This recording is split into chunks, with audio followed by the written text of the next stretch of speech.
നമസ്കാരം.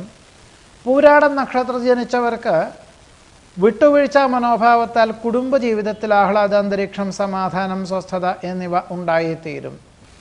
പുത്രപൗത്രാദി സംരക്ഷണത്താൽ സമാധാനത്തിന് യോഗം കാണുന്നു. വിദേശത്ത് സ്ഥിരതാമസമാക്കുവാനുള്ള അനുമതി ലഭിക്കും. പല വിധത്തിലുള്ള ആവശ്യങ്ങൾക്കായിട്ട് അവധിയെടുക്കുവാൻ സാധ്യത കാണുന്നു.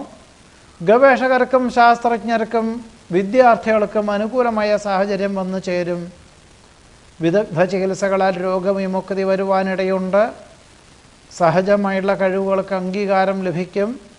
ഉദ്യോഗത്തിൽ സ്ഥാനക്കയറ്റവും തൊഴിൽ മേഖലകളോട് ബന്ധപ്പെട്ട് അനുകൂലമായ സാഹചര്യങ്ങൾ വന്നു ചേരുന്നത് വഴി സമാധാനം, സ്വസ്ഥത എന്നിവ ഉണ്ടായിത്തീരും. അനുഭവജ്ഞാനമുള്ളവരുടെ നിർദ്ദേശം സ്വീകരിച്ച് പുതിയ കർമ്മ പദ്ധതികൾക്ക് രൂപകൽപ്പന ചെയ്യുവാനുള്ള അവസരം ഉണ്ടായിത്തീരും. പൂരാടം നക്ഷത്രത്തിൽ ജനിച്ചവരുടെ ഈ ആഴ്ചയിലെ ഫലങ്ങളാണ് പറഞ്ഞത്.